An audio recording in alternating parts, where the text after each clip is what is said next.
It's 5 o'clock. I'm gonna call to order this week's meeting of operations. Um, First, I'm looking over your shoulder for the agenda. Sorry, it's the Minutes. minutes. First, approval of the minutes from the previous meeting. So moved. Do I have a second? Second. All in favor of approval of the minutes? Aye. Discussion item. Discussion item of today's meeting is data governance or data governance, depending on the person. Take it away, Superintendent Degner and your friends. All right. Yes, definitely have some friends here with us tonight. So, excuse me. Director Lingo. So yes, we have Josh Reynolds and Austin Wells here with us from our technology and data team, and so we're excited to have them guys or these guys share some information with you tonight about handle and protect data in the district, as well as how we use data. So with that, I'm going to turn it over to them and let them take it away. All right, we're at 20 minutes, is that? Okay, great. Perfect. Okay, thank you for having us. Appreciate the opportunity to talk about something which is probably not anyone's favorite subject here in the room, except for mine. Not yet, anyways. But yeah, we're going to talk about data governance. I'm going to talk about what is it, why is it important, some progress we've made, and what comes next. And this is going to be just a very high level overview, not getting into the weeds too much. But there's always more information later if anyone's interested. Simple definition for what is data governance. Data governance refers to the collection of practices and processes which help to ensure the formal management of data assets within an organization. Or a simpler way to think about it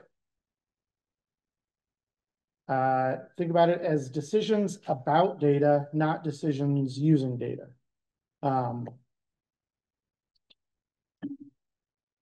So there's a lot of components, and I'm not going to go over all these right now, but I wanted to list out some of the types of things that are involved in data governance: data quality, data stewardship, data policies and standards, data security, data lifecycle management, compliance, data architecture, metadata management, master data management. And the bolded items on this list are things that we've made at least a little bit of progress recently. I'm going to highlight that a little bit later. So a couple of important questions that I feel like always come up right away when talking about data governance. Aren't we doing these things already? Is the first question. And the answer is yes. We're all of us practicing kind of informal data governance on a day-to-day basis. In some capacity, we're all making decisions about how we treat data. And the goal is to, bring about a more intentionality, and having a formalized data governance program allows us to have some of that intentionality and kind of decisions on how we treat our data. And the other question that often comes up is, isn't data stuff the job of the IT department? Which it is that, but also the kind of industry standard is that the kind of ownership of data is shared throughout an organization, with people who are content experts with that data having decision-making power on how that data is treated, because they are the best to know the context in which that data lives, with, of course, help from information technology, as a partnership. So some important roles involved. Data owners, actually a lot of the administrators in this room, data owners, the idea is that you are kind of the buck stops here on decision-making about data sets within your purview, right? Data owners know their data sets within their domains, and they are decision makers when it comes to kind of important decisions on how data is treated, including decisions on things like who gets access to the data within your domain. Data stewards are more the kind of hands-on people that are going to work with that data every day. I like to think about it as like who's if there's an error within the data, who are the people who are most likely going to notice it? They're the ones that are kind of looking at it more often.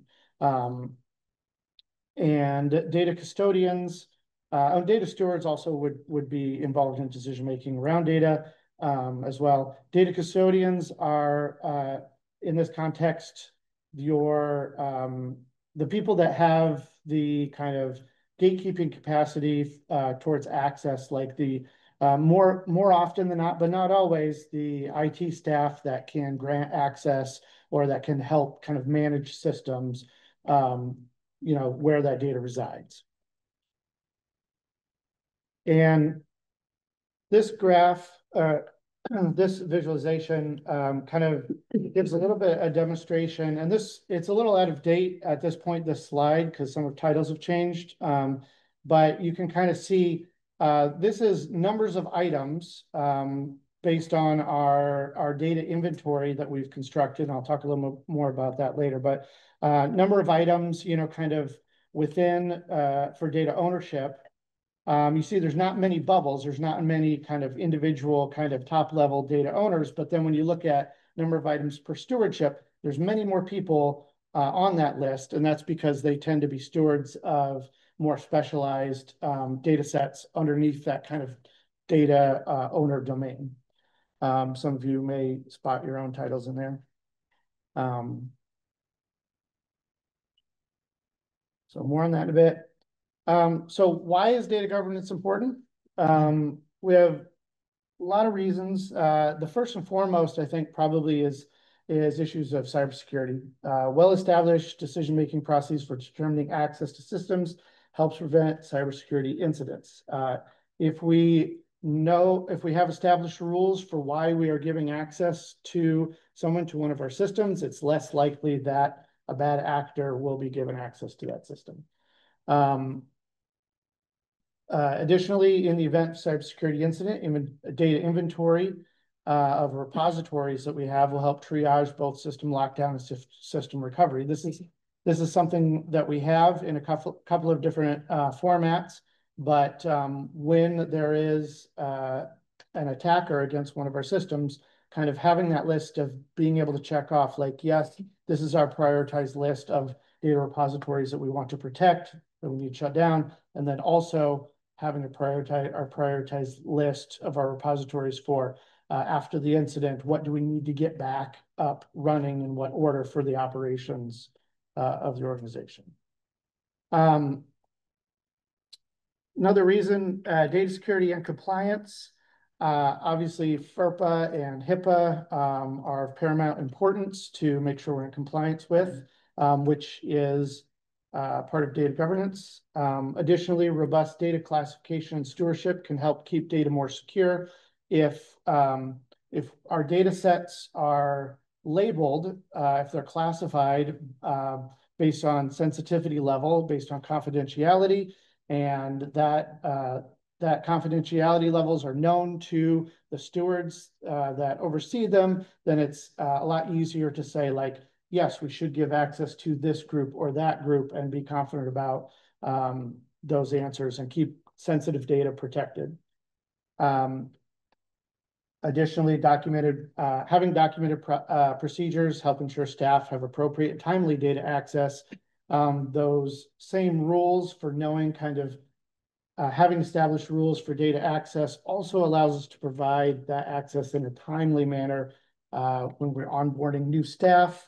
Being able to get all of their accounts and their access up and running as quick as possible is helpful to operations. This one may be my favorite: improved decision-making. Promoting data ownership can help refine data requests, increase data literacy.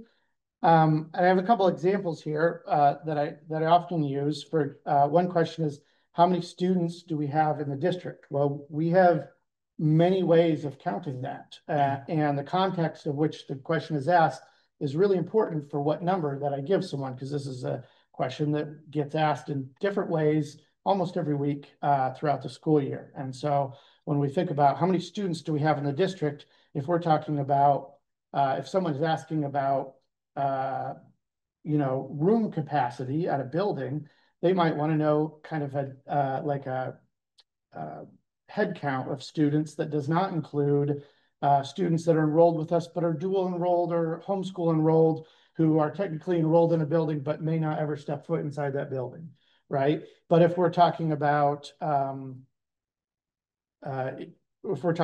certified enrollment, we do want to count those students because that goes into the model.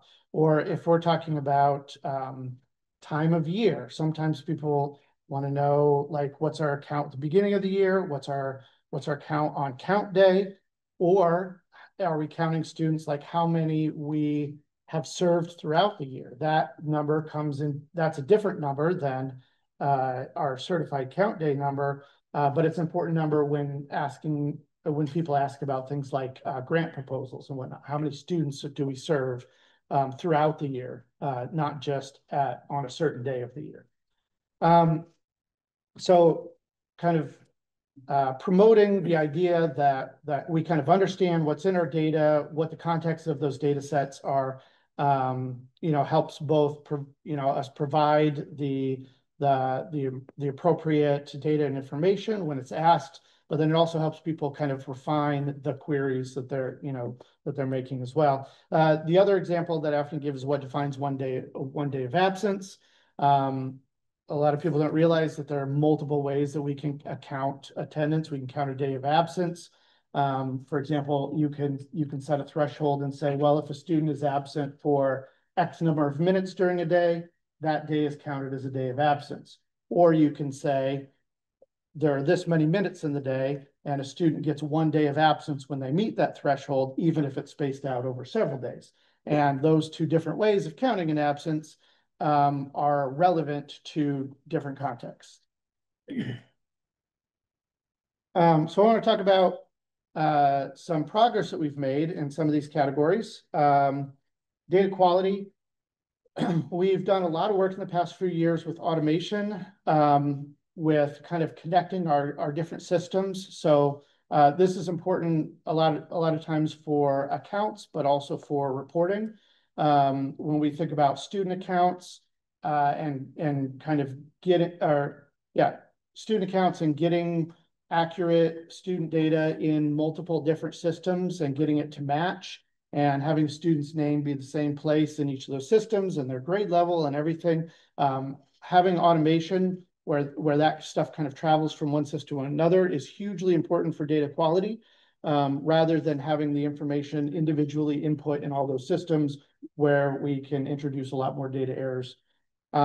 Centralization, when there is data entry being done, having centralized roles where people are specialized in entering certain kinds of data. We're launching the Welcome Center, and with that, the kind of centralizing of the online registration, or OLR process, is going to be big for kind of removing some of the data errors that get entered into our student data through that process. And also data health checks. We have developed a huge suite of reports that we can use to kind of check on the health of our data in various ways in a number of different systems, which is important. But that's how we spot errors that we can then fix in a timely manner. Data stewardship is something that we've been promoting. The actual building of that inventory. We now have an inventory of all of our repositories of our 200 and counting different locations where our data that the district owns lives. It's an ongoing process. It will go on forever. But that's something we've accomplished in the past year and a half. Promoting data ownership. I've had fantastic meetings with leadership in teaching and learning, and also on the operations side, where we talk about the data ownership and kind of data domains that falls in their purviews. And the response has been overwhelmingly positive. I feel like the district leadership has been supportive of these efforts, and it's already paid off dividends, because there have already been places where people didn't realize that data sets existed, and they had decisions that they wanted to make about those data sets. And so those meetings hopefully will be a regular ongoing thing. And then something more recent that we've put together, access decision logging. So when a decision is made, I'll use like Infinite Campus for example, which is the one we've got up and running recently. We're often asking for access decision making. So rather than having the data team or the IT be the deciders of who gets access to what, if it's better to have kind of domain or content experts making those decisions. But when those decisions are made, that we log them, that we record them, they're documented, so we can look at the precedent that provides both consistency and efficiency. So that is an ongoing project. Other things, data policies and standards, documenting our current practices. I'll use giving access again. This kind of falls under the kind of philosophy of non-invasive data governance. Not so much telling each department what we should be doing with data decision making, but rather reaching out and saying, how are we currently giving access? Are we giving access to your system based on a set of rules? Are we giving access to a system based on your best judgment? Right? There's a lot of different ways that we can do that decision making. Some are better than others, but part of the initial goal is to just document how we're currently doing it across all of our systems. And then we've also put in some work drafting guidelines and strategies for best practices and getting those drafts out there and getting feedback on them. So that's ongoing work as well. And next, data security, establishing access decision procedures. So rather than just, if we get a help desk ticket that asks, oh, can I have access to this system? And then, kind of me deciding, which I think is not the best case scenario, kind of knowing, okay, well, I know that our procedure is we are going to look for the coordinator of that position and get their input. And we're going to look at the, kind of overseer of that data set and get their input as well on whether or not it's appropriate for the job for this person to have access to the system. And having established procedures, as we said before, helps with data security and compliance, but it also helps us streamline that whole process. And then our software evaluation program, which has been really important for kind of starting to review and look at all the different systems where we put our data into, evaluating it for student data privacy, but also for cybersecurity concerns and rostering capability. Shout out to Ruthina for signing all of my SDPAs that I sent your way. There are more coming. A lot. Yeah, a lot. But this is the first year of that, and so we expected there to be a lot in the first year as we try and take all the things that we've already been doing and put them through the process in addition to new ones that come up over time. So, and then lastly, master data management, automation from a single source of truth. So saying, okay, so the most correct and trustworthy source for student data is in Infinite Campus, and therefore our data in other systems should be automated from that and reflect that data, and saying our most reliable source of data for our employees is Vista, and saying that our staff data in other systems should be automated out of that and reflect that system, again, is really important for both the trustworthiness of that data and then also for the efficiency and of not having to re-enter the same data into multiple systems.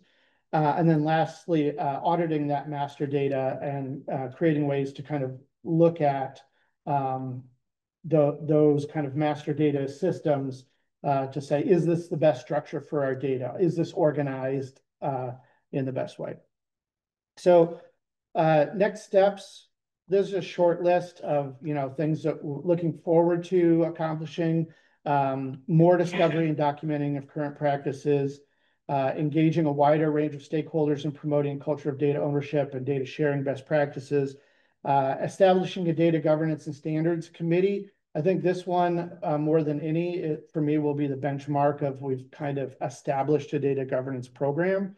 So I'm looking forward to that. identifying and implementing core data strategies, implementing robust data lifecycle management, and eventually creating a data governance handbook where we take a lot of this stuff, policies, procedures, strategies, and putting it together.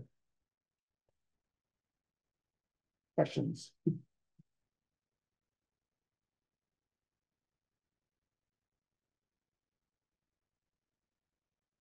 Questions from the group?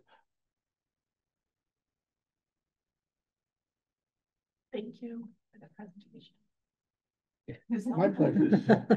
He really What's means been it's the his hardest part, favorite. Austin? What's that? What's been the hardest part of getting a handle on all this? I would say, kind of carving out time to work on it is, it goes in cycles. Like we just finished our beginning of the year, get everything set. And so now we get a little time to try and make some progress on it. But I think, what? Josh says the inventories it's been kind of, it was a big lift because it involves a lot of like discovery, right? Like there are plenty of places where we're storing data that almost nobody knew about. And so kind of seeking out those individuals and having those conversations and saying, oh, the district owns that data. We should know about it, right? And bringing all those sources together. Do we put all the data on our own internal servers, or do we rent servers elsewhere and put the? I just know because of my job is with the Iowa Department of Ed, and Yeah. I work with data too, and we've been doing inventory to what servers we do or do not work with and how much those cost. I think that's a fantastic question. When we look at our data inventory, we count both things that are on-prem, like on premises on our servers, but also things that are in the cloud. Either in the cloud stuff that's managed by us, or even like our curriculum programs, right? We send like our math programs and our reading programs, lots of information on our students to create accounts, and right. And so I would consider that a data repository where even though we don't manage it, we are holding data that we own there as well. So we've kind of incorporated all those different types into our inventory.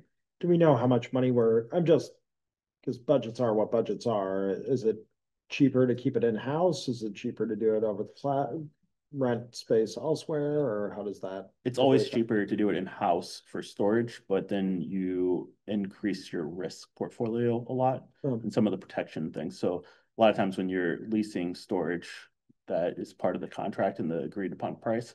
So it's hard to say with everything included what that price difference is per gigabyte.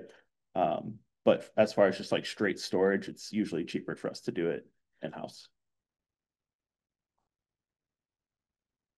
And as part of this cybersecurity, what type of, I know staff go through training on how to spot phishing attempts, but do you do like annual tests, or like how aware?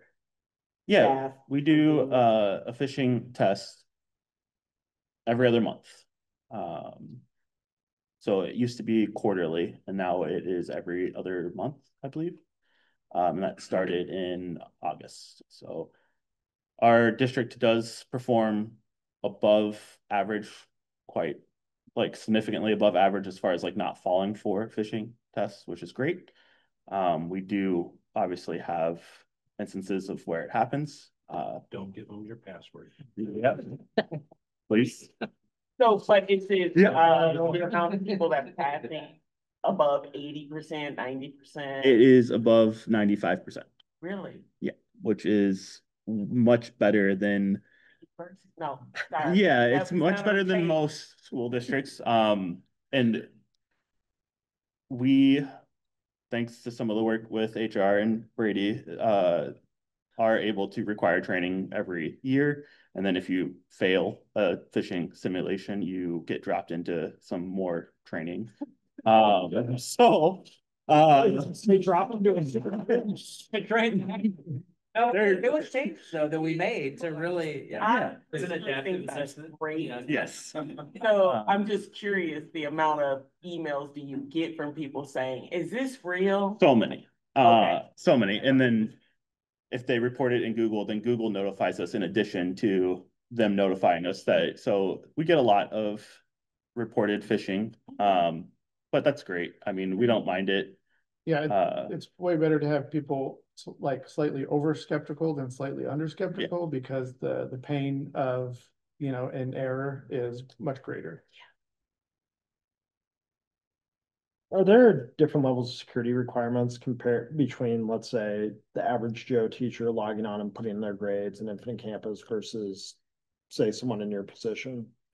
Where are people that are actually handling the raw, vast amounts of data? Are there different access? Yeah, levels? like- Yeah, absolutely. I mean, so every program has different options when it comes to creating kind of like user group profiles. Infinite Campus is always kind of the one I use because I work very closely with it, but it also has approximately 5,800 different permissions. And so we create these user group profiles for the different positions to have different access that's appropriate to what they need to do to accomplish their work. And then another just really easy to digest example. So a teacher has a required password that is a certain length that I won't say in a public meeting, but the tech staff, that length is at least 75% longer. So that's just one example of some of the additional security methods that we take for staff that have elevated access. So Nice. I'm just still sitting over here processing like their passwords. I know. I hadn't heard that from you guys before. We think ours are on. Yeah. some of you, most of you have, so we have different groups. You guys have longer passwords than teachers. We have, well, certain tech staff. I don't remember what yeah, I'm sure it's long. I'm not sure where it falls in without referring back to documentation, but yeah. Other questions? I would just brag on these two guys for a little bit. They're really great members of our team and have been great additions to the district and have worked through different levels of positions with us. And Adam is not here, but Adam deserves some credit for that too, for building out and structuring that team and getting these individuals into place for us. And so big thank you to Josh and Austin for the work they do each and every day. I think one of the coolest things about them is they can sit in a high level tech meeting and talk that language, and then they can come into our teacher learning spaces and communicate with us too, which is really critically important in our organization, that you can kind of speak both languages and work with the, like Austin was referring to, the decision makers on the teacher learning side or the operation side, and navigate in and out of those spaces. So good job, fellas. You guys do a great job. Thank you. So do you guys handle all the data requests then? I'm assuming from this conversation, if a group wants to come in and access data, you're the ones that handle it, or Typically we would, in partnership with the data owners, yes. with data? Yeah. And it's an evolving system and but we're definitely have moved a lot closer in that direction. Yeah. How do you handle when a group comes in and they don't have the security, they want the data, but they don't have the security infrastructure in place already to protect the data? Do you just tell them that they need to shape up, or what is? Do you mean like a third-party Yeah, vendor or whatever it like? may be, yeah. Yeah, so we do attempt to tell them to shape up, as you stated. And we really appreciate it when vendors do, in fact, respond to that well. There are instances within the district and some of the resources that we use that sometimes we do a risk benefit analysis and open ourselves up a little bit more in an attempt to benefit an experience a child might have in a room because of some kind of resource. So it's one of the more challenging things for our department is balancing security and educational experiences in general. But that's why we're all here. So that's just kind of how it has to go. I was just gonna add, like, just in the past year, we've probably done about 330 software evaluations. And out of that, there's been just a handful that have been just outright denied because the risk involved didn't seem worth it. And the other thing that I want to highlight is that the software evaluation is partnership with curriculum. Which is important. They always get a first crack at the curricular software. So if they get to look at it first and say, oh yeah, we do actually want to deploy this to our team, then IT looks at it, we look at it and say, okay, is the risk worth, kind of the benefit that they're saying that they're gonna get at? Yeah, and we accredit a lot of that work, and I'm gonna show, hopefully I don't mess this up, back to HRS level 3, the guaranteed and viable curriculum piece. A+. Pay attention. And honestly, going for that, it's been because of that piece, and because we're coming closer to that certification, we've made a lot of ground up on this, and I think just bringing it to the wider population and being able to explain it to teachers through that lens has helped this move along a lot faster than what we were probably prepared to move it along. And also shout out to Carmen, who's been a great partner for getting this up and running for the software evals.